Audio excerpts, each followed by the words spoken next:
जब कोई उपासक गुरुदेव को आत्मसमर्पण करता है तो ये 16 अध्यात्म की बातें उसके हृदय में जागृत होने लगती हैं।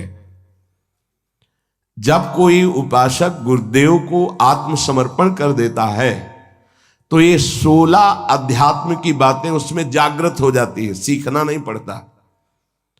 अगर ये नहीं है तो आपके आत्मसमर्पण में कमी है। आपका अपनापन गुरुदेव से अलग शरीर में, शरीर संबंधियों में कहीं है नहीं, स्वभाव में ही आ जाएगा। पहला,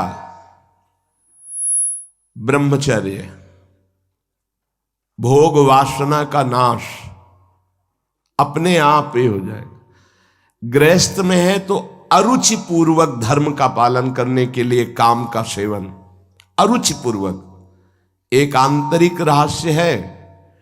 यदि आपके अंदर भोग इच्छा नहीं है और आप गृहस्थ धर्म में हैं और ऐसी चेष्टा हुई है, वो अंदर कोई फर्क नहीं डाल पाएगी। जो कामनाएं बांध कर दुर्गति कराती हैं वो उस उपासक की नहीं हो पाएगी। जो गुरु चरणारविंद में आत्मसमर्पण किए हुए है, ये बड़ा सूक्ष्म विषय अध्यात्म का है। इच्छा का ना होना और फिर कोई क्रिया होना तो उसका कोई प्रभाव नहीं पड़ता। कोई क्रिया नहीं हुई लेकिन इच्छा है, उसका प्रभाव पड़ेगा। क्रिया है धर्म पूर्वक हो रही काम की, पर कोई प्रभाव हृदय में नहीं पड़ेगा। यह आंतरिक अध्यात्म का सूत्र है। इच्छा ही बंधन कारक है। जो गुरुदेव का परब्रह्म भाव से आत्मसमर्पण करते हुए चलता है सतमार्ग में, तो पहला लक्षण जागृत होता है कि उसकी भोग वासना पर अंकुश हो जाता है। वो ब्रह्मचर्य पर ध्यान देने लगता है। ब्रह्मचर्य ये समस्त साधनों की नींव है। जिसका ब्रह्मचर्य ठीक नहीं, उसकी दिनचर्या तो एक जैसी बराबर चल ही नहीं सकती। पक्का 2-4 दिन की बात नहीं कहते। राइट टाइम पर बहुत काल तक जिसकी दिनचर्या ठीक चले, पक्का ब्रह्मचर्य ठीक है। नहीं, चल ही नहीं सकता, चल ही नहीं सकता। वो राइट टाइम पर उसकी दिनचर्या बहुत काल तक नहीं चल सकती जो ब्रह्मचारी नहीं। और वो गृहस्थ ब्रह्मचारी ही है जो संतानोत्पत्ति के लिए, केवल भगवत आज्ञा पालन करने के लिए, गृहस्थ धर्म का निर्वाह करने के लिए, वो धर्मयुक्त काम उसकी उपासना में बाधा नहीं पहुंचा सकता। पर व्यभिचार भावना, ये गुरु शरणागत होते ही पहला अंकुश इंद्रियों पर लगता है कि वो भोग वासनाओं से निवृत्त, ब्रह्मचर्य। दूसरा, अहिंसा, मन से, वाणी से, शरीर से वो किसी को दुख पहुंचे ऐसी चेष्टा नहीं करता। जो गुरु समर्पित होता है, पहला ब्रह्मचर्य पर, बहुत अमृत है ये। अगर ये अमृत पी लिए तो भगवदामृत, प्रेमामृत, ज्ञानामृत अब कुछ दुर्लभ नहीं है। कोई भी हो, भगवद आश्रय लेकर, गुरु आश्रय लेकर इस अमृत का पान करो। बहुत कठिन है। खान पान, दृश्य, संग, बोलचाल, इनका बहुत प्रभाव पड़ता है आपके संयम पर। यदि आपका खान पान सही नहीं है, आपका देखना सही नहीं है, सुनना सही नहीं है, बोलना सही नहीं है, तो आपका ब्रह्मचर्य सही नहीं होगा। ब्रह्मचर्य को आप एक परम धन के रूप में देखिए तो आपके अंदर क्षोभ पैदा होने लगेगा। जिस खान पान संग से ब्रह्मचर्य नष्ट होता है उसके लिए वो बर्दाश्त नहीं होगा, नहीं बर्दाश्त होगा। आज हम ब्रह्मचर्य पर महत्व नहीं दे रहे, व्यभिचार पर महत्व दे रहे हैं। किसी का संयोग ये ना हो, अगर आप ब्रह्मचर्य का महत्व नहीं दे रहे तो आप अपने हाथ से अपने आप को नष्ट करते रहेंगे। ये बहुत बड़ी वस्तु है, बहुत बड़ी वस्तु। बहुत जल्दी अध्यात्म में आपका प्रवेश हो जाएगा, बहुत आनंद प्राप्त हो जाएगा। हर रोग, हर प्रकृति के वार को सहने की सामर्थ्य ब्रह्मचारी में स्वयं जागृत हो जाती है। ब्रह्मचर्य का मतलब यह नहीं होता कि बहुत मोटा हो जाएगा, नहीं नहीं, ऐसा नहीं है। ब्रह्मचर्य अध्यात्म शक्ति को पुष्ट करती है। ब्रह्मचर्यहीनता में मोटा हो सकता है। ब्रह्मचर्यहीन हुआ तो चर्बी बढ़ सकती है, मोटापा बढ़ सकता है और स्थूलता आ सकती है, लेकिन ब्रह्मचारी में नहीं आएगी। ब्रह्मचारी में जितना होगा बहुत पावरफुल अध्यात्म शक्ति, संकल्प शक्ति, उसकी शक्ति बढ़ती है। अगर कहीं बाल्यावस्था से कुछ वर्षों तक ब्रह्मचर्य ठीक रखा जाए और प्राणवायु का संशोधन प्राणायाम होता रहे तो भगवत चिंतन करने वाले उपासक की फिर ऊर्ध्वगामी ब्रह्मचर्य हो जाता है। बस जहां ऊर्ध्वगामी हुआ फिर भगवत मार्ग में सहजता आ जाती है। अब वो अधोगामी जो उसकी गति थी अब वो जल्दी नहीं होगी। ऐसे ऐसे उपासक है 10-10 वर्ष हो जाते हैं, कभी स्वप्न दोष नहीं होता। 10-10 वर्ष क्यों? क्योंकि उसका चिंतन नहीं होना चाहिए। मनोवाह नाड़ी जो शरीर के अंदर है,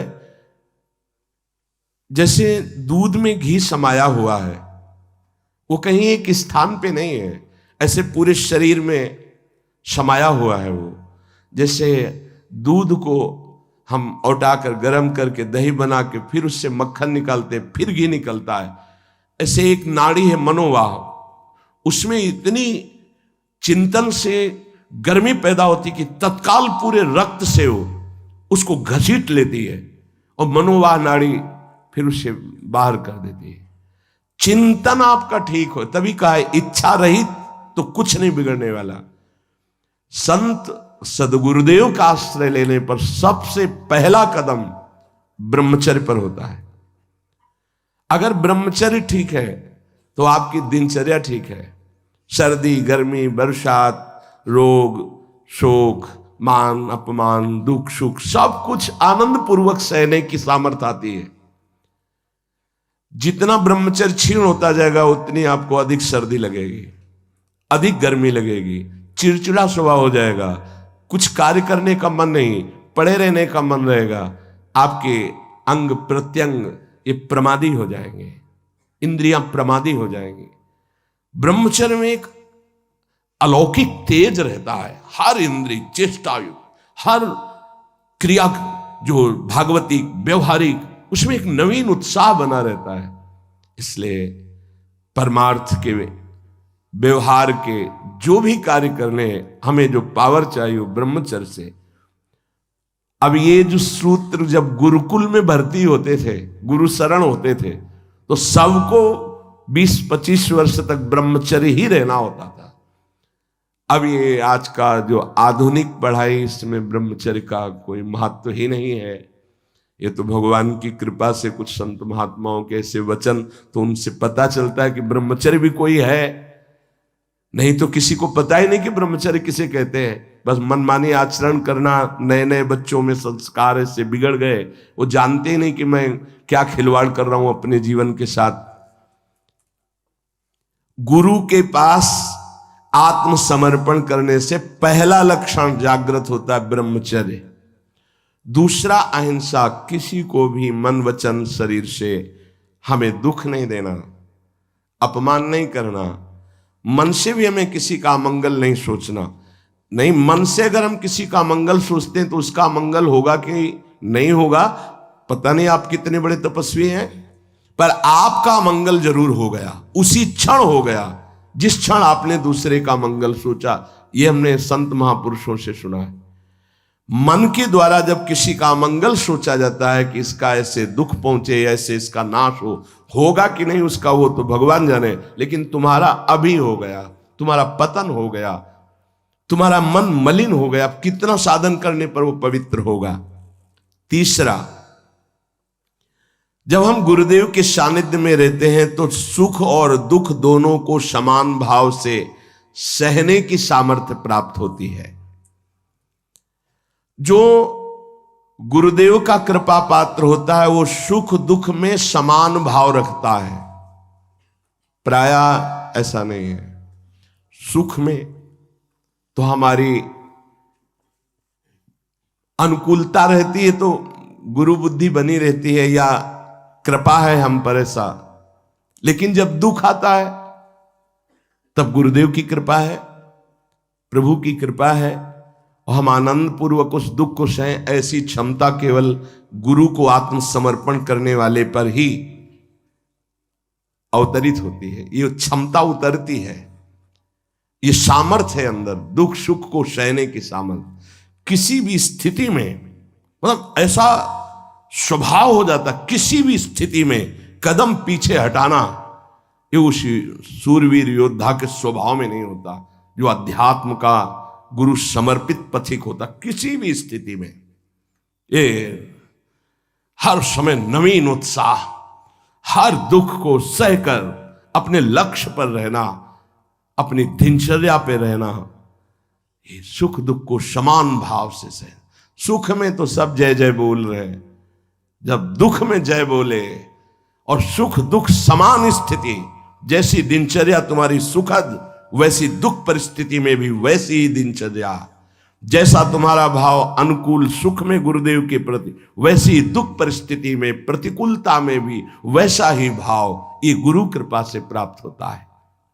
चौथा, जो गुरु शरणागत होता है उसको सर्वत्र भगवत दर्शन का भाव जागृत होता है। मेरे आराध्य देव, जैसे आचार्य चरण कह रहे हैं, सर्वान वस्तु तया निरीक्ष परम स्वाराध्य बुद्धिर्मम, मेरे आराध्य देव सबके हृदय में है। पांचवा, अब इस संसार में मुझे कुछ प्राप्त करना नहीं, मुझे केवल भगवान की प्राप्ति करनी है। ये गुरु कृपा से आता है। गुरु कृपा पात्र के हृदय में भगवत प्राप्ति का लक्ष्य दृढ़ हो जाता है। भगवान कैवल्य वस्तु है, परम तत्व है, अब तो भगवत प्राप्ति करनी है। जो गुरु शरणागत है उसमें पांचवा लक्षण जागृत होता है, अब तो भगवत प्राप्ति करनी है। पक्का इस जन्म में मुझे भगवत प्राप्ति करनी है। ऐसी ज्ञान की वृत्ति जागृत होती है कि वो कैवल्य परम पद का अधिकारी हो जाता है, गुरु कृपा पात्र। छठवां, सदैव अकेला रहने का स्वभाव होने लगता है उसका, गुरु कृपा पात्र का। कोई पास नहीं हो, अगर पास भी है तो कोई मित्रता नहीं, कोई शत्रुता नहीं, न किसी भी तरह का लगाव है, न किसी भी तरह का द्वेष भाव है, शून्य। एक भी मित्र नहीं होना चाहिए संसार में। शत्रु की तो बात क्या है, एक भी मित्र नहीं होना चाहिए। सब में भगवत भाव, भगवत भाव से सब में। अपना परिचय नहीं होना चाहिए, अपना कोई दोस्त नहीं होना चाहिए। दुश्मन की तो बात ही क्या है, अजात शत्रु, दुश्मन का तो सवाल ही नहीं उठता, पर दोस्त भी नहीं होना चाहिए। अकेला चलना सीखे, अपनी कुटिया में या जहां भी रह रहे हो। जैसे पीछे भी 5-5, 7-7 संत भगवान के बीच में आसन लगाने को मिलता, अब कोई कमरा थोड़ी अकेले मिला है कभी। तो कभी हम पास वाले संत को जानते नहीं कि कहाँ के हैं क्या है, और कभी कोई पूछने की चेष्टा की तो उनसे कहें कि आप अध्यात्म के विषय में पूछ सकते हैं, आप व्यवहार के विषय में नहीं पूछ सकते। तो तुम्हारा बात करने का स्वभाव नहीं है क्या? नहीं। हमें पूछा गया था एक आश्रम में कि आप बोल लेते हैं कुछ, मतलब बोलना आता है आपको कि नहीं? ऐसे रहे हैं तो उस वहां लगता था कि इनकी मतलब जबान है कि नहीं है। उन्होंने पूछा आप बोलना जानते हैं कि नहीं जानते? कई महीने के बाद कहा जी बोल लेते हैं, पर क्या बोले? किसी से कोई मित्रता नहीं। वृंदावन में इतने रहे, किसी से मित्रता नहीं, किसी से शत्रुता नहीं। जैसे वो जंगल में एकांत रहता है ऐसे समाज में एकांत रहता है। गुरु कृपा पात्र ये स्वभाव में लाइए असंगता। एकस चरण रहस्चित्त मनंतई से एक दृष्टि हो जाती है। लाखों चेहरों को देखने के बाद भी एक भी इस कैमरे में छवि नहीं आएगी एक भी। अगर एकांत में बैठने पर किसी की याद आ रही तो तुम्हारा साधन बाधित हो रहा है। कैमरा खुला क्यों रखा? जैसे कैमरा खुला है, ऑफ कर दो इसे तो लोगों की नजर में आएगा कि कैमरा लगा है लेकिन ऑफ है। ऐसे होता है कैमरा ऑफ। अंदर से एकमात्र अपने लक्ष्य में, और लाखों लोगों को देख लिया, एक भी छवि नहीं आई। चाहे वो जंगल में रहे या एकांत, वो असंग रहता है। गुरु कृपा पात्र, मृदु व्यवहार, किसी से मित्रता नहीं, किसी से शत्रुता नहीं। ये देख लो, अगर इसी जन्म में भगवदानंद का अनुभव करना है तो बहुत जरूरी ये सूत्र है जो पूज्य बाबा कह रहे हैं। 7वां, अपरिग्रह। उसका संचय करने का स्वभाव नहीं, संचय करने के स्वभाव से वो रहित हो जाता है। जब जो आवश्यकता होगी प्रभु दे देंगे, संचय क्या करना है। और आप दें या ना दें हमारी चिंता नहीं। वो कह रहे योगक्षेमम वहाम्यहम, वो खुद देखें। हमारे जीवन का लक्ष्य उनकी आज्ञा का पालन करना। अब इस जीवन का भार उनके ऊपर है।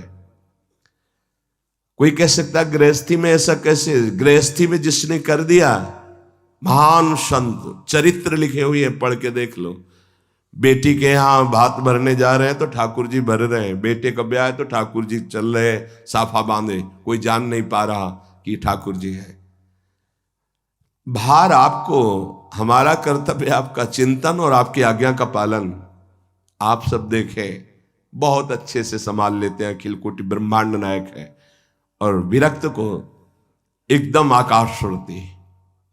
ये बहुत अमृतमयी वृत्ति है, माधुकरी वृत्ति से भी श्रेष्ठ आकाश वृत्ति। आप जो हमारे सामने भेजेंगे वही पाएंगे, अन्यथा नहीं। ऐसे भी नहीं।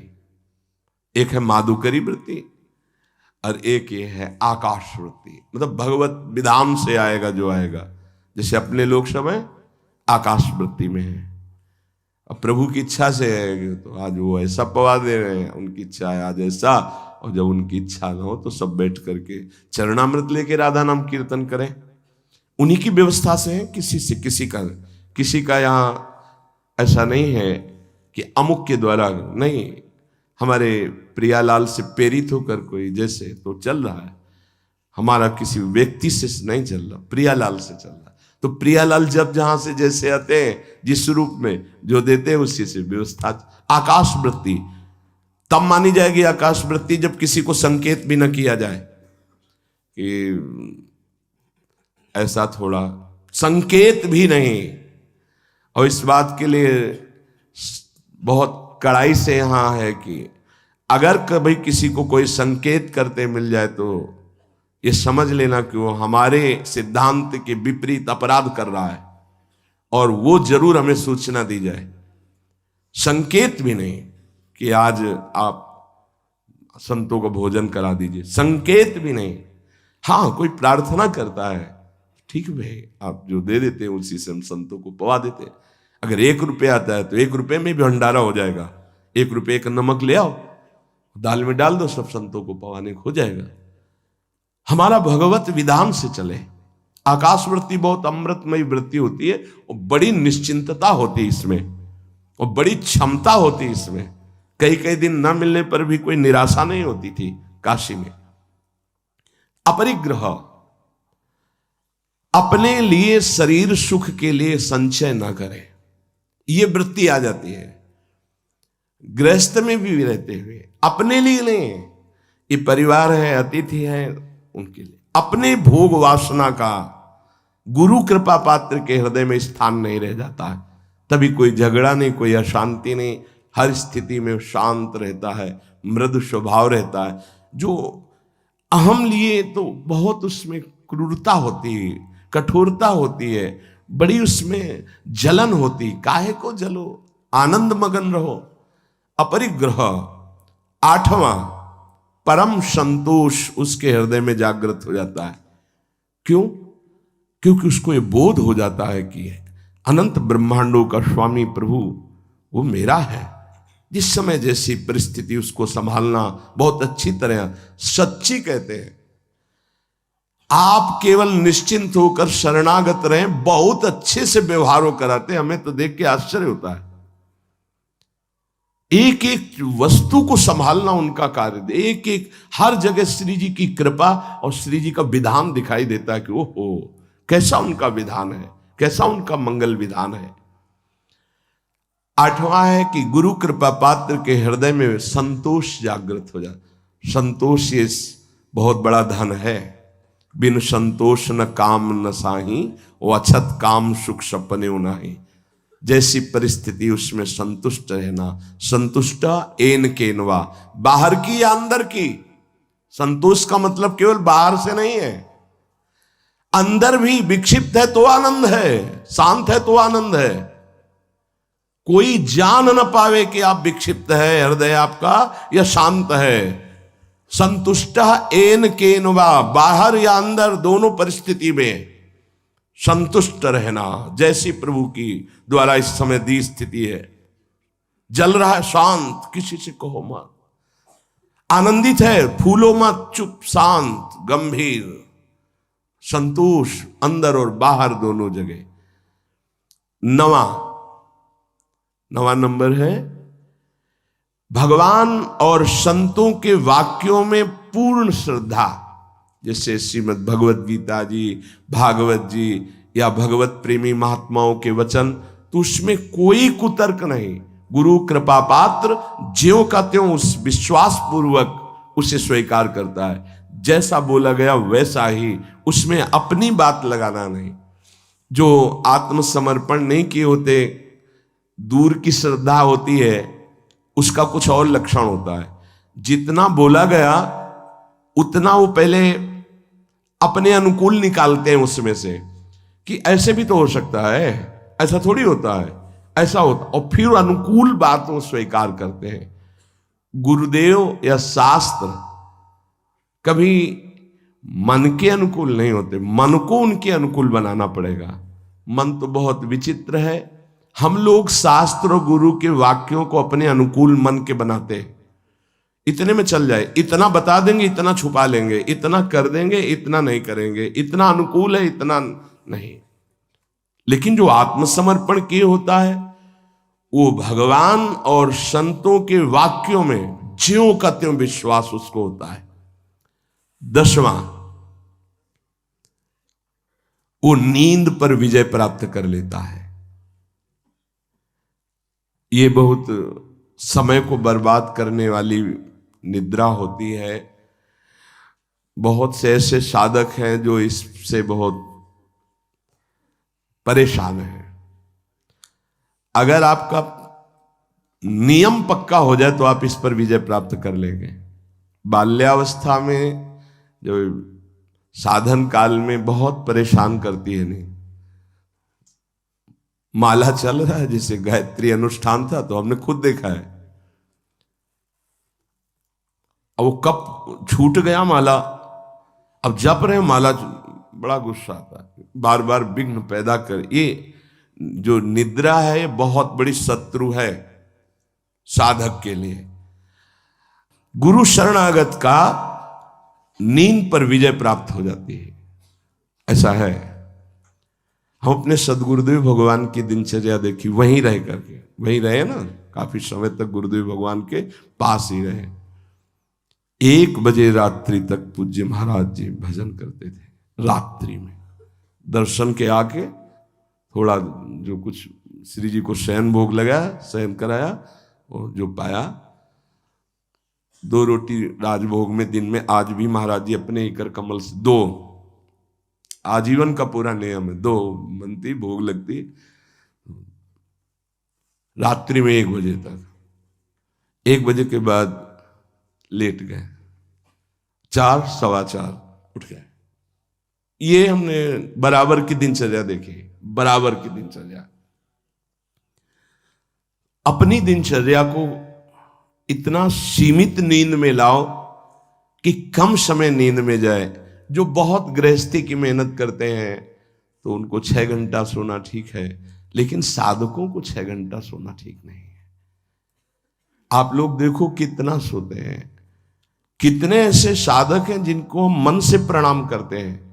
देखो बन के तैयार हो गया है, पूरी रात साधक, नौजवान साधक है, जब सब सोते हैं तब वो लगे। कोई कीर्तन कर रहा है, अखंड कीर्तन चलता है। जगो, कब तक सोते रहोगे? ये नींद का शत्रुवत व्यवहार है आपके जीवन को नष्ट करने का। बहुत इस पर बहुत लड़ा गया है नींद पर। हाँ, सच्ची कहते हैं, ये दरिद्रता है, ये बहुत बड़ी जीवन की हानि है। आपका शरीर अस्वस्थ रहेगा, आपके सब अंग जो क्रियाशील होने चाहिए, आप सुषुप्ति में आप उन जीवन को, जीवनी शक्ति को नष्ट कर रहे। थोड़ा सा युक्ताहार विहार से थोड़ा सा नींद ले लो, जरूरी है। 3 घंटे ले लो, 4 घंटे ले लो। ये पड़े रहना बहुत दरिद्रता है। ये नींद जो है ये हमें भगवत प्राप्ति में बड़ी बाधा पहुंचाती है, तमोगुण का लक्षण है, इसमें उठना चाहिए। 11वां है, जो गुरु कृपा पात्र है उसके हृदय में 3 दंड प्रकाशित हो जाते हैं। 3 दंड, मनोदंड, वागदंड और कर्मदंड, ये प्रकाशित हो जाते हैं। मनोदंड, उसकी ताकत नहीं मन की कि कुछ विपरीत सोचवा सके। वागदंड, वाणी की ताकत नहीं कि कुछ बुलवा सके गलत। और कर्मदंड, शरीर की ताकत नहीं कि कुछ गलत करवा सके। ये 3 दंड उसके अंदर प्रकट हो जाते हैं। और आप प्राय देखते हैं काशी के संन्यास मार्ग में जो दंड दिया जाता है उन्हें त्रिदंडी स्वामी कहा जाता है। एकादश स्कंद में भागवत में लिखा है यही। मन का निसंकल्प होना दंड, वाणी का मौन होना दंड, और कर्म का न्यास कर देना, त्याग कर देना। अगर ये 3 दंड है तो त्रिदंड लेना सार्थक हुआ। तो यहां कह रहे गुरु कृपा पात्र के अंदर 3 दंड जागृत हो जाते हैं। मनोदंड, मन की ताकत नहीं कि आज्ञा के विपरीत चल सके। वागदंड, वाणी की ताकत नहीं कि फजूल की वार्ता, बेकार की वार्ता, गलत अश्लील भाषण या ऐसा प्रपंच वार्ता, ग्राम्य कथा, निंदा स्तुति, ये सब नहीं। वागदंड।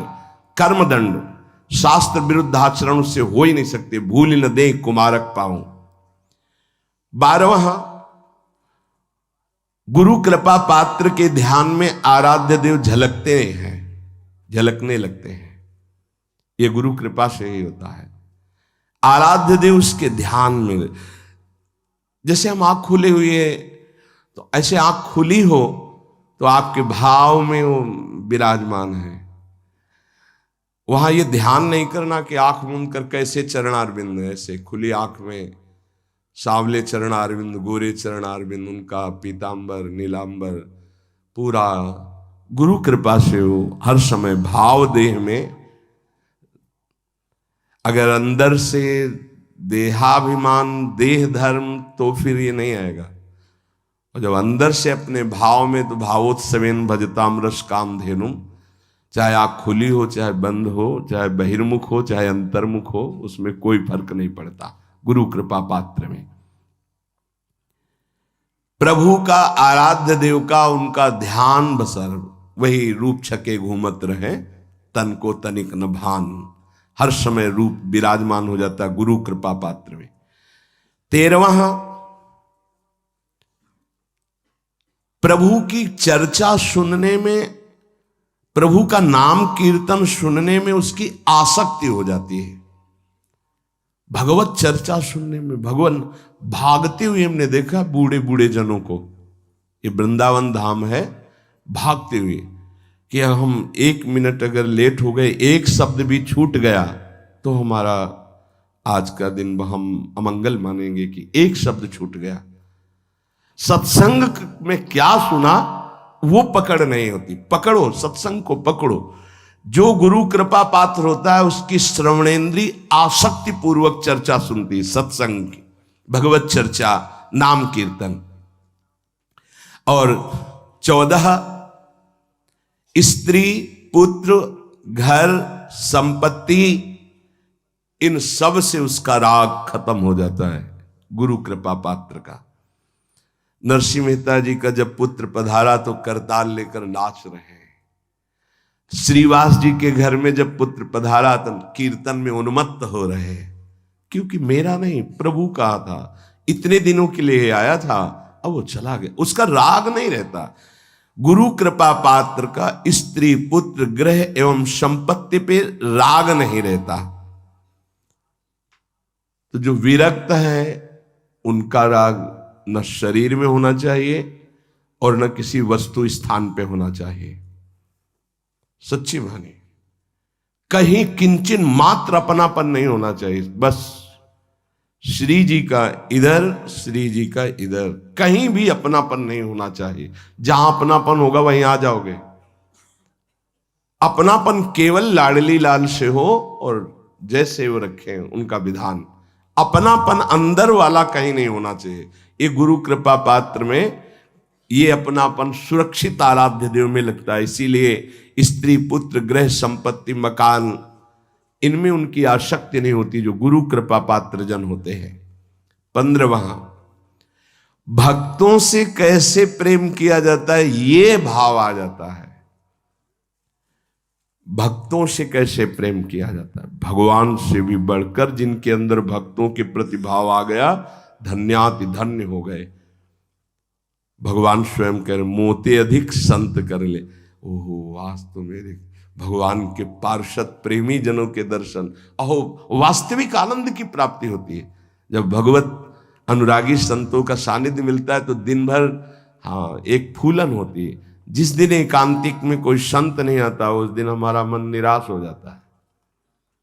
प्रगट में आज अधूरा एकांतिक रहा, संत भगवान नहीं पधारे। और जिस दिन संत भगवान के वैसे कृपा होती है, चाहे एक दो संत भगवान आए पर दर्शन हो जाते हैं, पर बाई चांस कभी अगर दर्शन ना हुए तो हृदय जलता है। ये हमारा ठीक है उपदेश सत्संग सब, लेकिन संत दर्शन, संत भगवान कृपा करके पधारे, ये जीवन की हमारी उपलब्धि है। जो प्रभु मोहि अनुग्रह कीन्हा तो तुम आई दरस हठ दीना। अपनी तरफ से आकर जब दर्शन देते हैं तो मन नाच पड़ता है, मेरे प्रभु मेरी लाडली लाल की कृपा ना होती तो संत दर्शन कैसे देते आकर। भक्तजनों से प्रेम, भक्तजनों का आदर, भक्तजनों के प्रति भाव, ये गुरु कृपा से आता है। गुरु सोई जो साधु सेवावे और साधु सोई जो विषय छुड़ावे, हरिराम व्यास जी ने कहा। और 16वां, चराचर जगत के प्रति सेवक भाव अपना प्रकट हो जाना। जैसे गोस्वामी जी, सी राम मैं सब जग जानी, करो प्रणाम जोरी जुग पानी। पूरा जगत हमारे प्रिया प्रीतम का स्वरूप है। सब जगत के जितने भी चराचर हैं इन सबका मैं सेवक हूं। ये आखिरी गुरु कृपा पात्र में लक्षण प्रकट होता है, चराचर जगत का सेवक। ये बहुत बड़ी बात है। चराचर जगत का सेवक सिर्फ श्री भगवान ही होते हैं, या श्री भगवत भाव को प्राप्त हुआ वो महापुरुष होता है। सो अनन्य गति जाके असमति न टरे हनुमंत, मैं सेवक सचराचर रूप स्वामी भगवंत। ये बहुत अंतिम विश्राम स्थिति, चराचर जगत मेरे आराध्य का रूप है और मैं सबका सेवक हूं। ये गुरु कृपा पात्र में आता है। नहीं तो सबका स्वामी बनने में सुख मन को है, सेवक बनने में नहीं है। वो वास्तविक परमानंद की बाढ़ सेवक बनने में ही आएगी। पर सेवक वही है जो सुख की चाह छोड़ दे। सेवक सुख चाह मान भिखारी, व्यसनी धन शुभ गति व्यभिचारी। सेवक तो स्वामी को सुख पहुंचाने में ही आनंदित रहता है, उसको सुख वांछा होती नहीं, वही सेवक है। पूज्य श्री उड़िया बाबा जी महाराज चलते फिरते ब्रह्म साक्षात, तो ये 16 बातें अपने जीवन में साधक को उतारनी। पहला, गुरु कृपा पात्र के हृदय में ब्रह्मचर्य का संयम प्रकट होता है, साधन ब्रह्मचर्य। दूसरा, अहिंसा, किसी को मन वचन कर्म से दुख ना पहुंचाना। तीसरा, सुख दुख में समान भाव। चौथा, भगवत प्राप्ति की प्रबल लालसा। पांचवा, एकमात्र मेरे आराध्य देव सबके हृदय में बैठे हैं। छठवां, चाहे जंगल में हो या सभा में असंग रहे, एकांत भाव अंदर रखे, सब में भगवत भाव, ना किसी से मित्रता ना किसी से शत्रुता। सातवां, अपरिग्रह, अपने लिए कुछ ना चाहे ना संग्रह करे। हमारा जीवन प्रभु के हवाले है, गुरुदेव के हवाले है। आठवां, संतोष रूपी परम धन उस उपासक के हृदय में जागृत हो जाता है। नवां, भगवान और संतों के वचनों में दृढ़ विश्वास हो जाता है।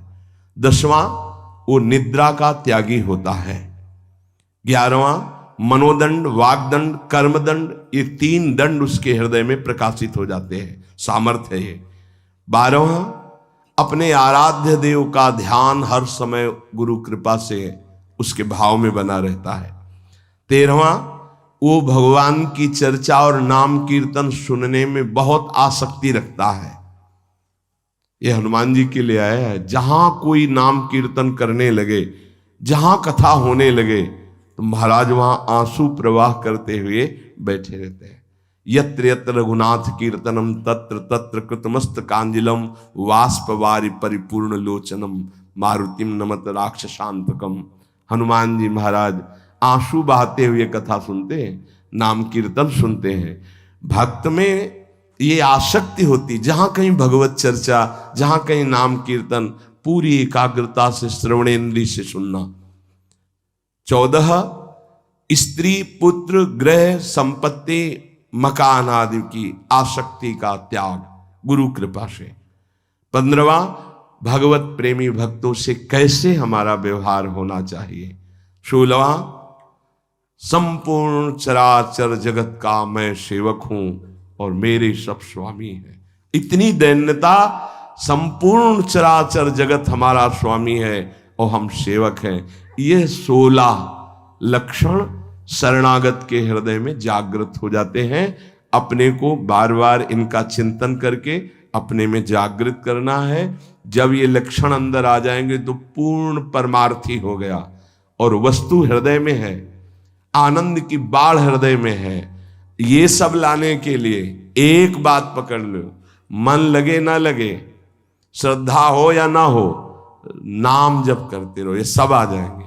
राधा राधा राधा राधा निरंतर नाम जप करो तो जितने भागवतिक सद्गुण बताए गए हैं इस सब हृदय में अपने आप जागृत हो जाएंगे। श्री राधा वल्लभ लाल की।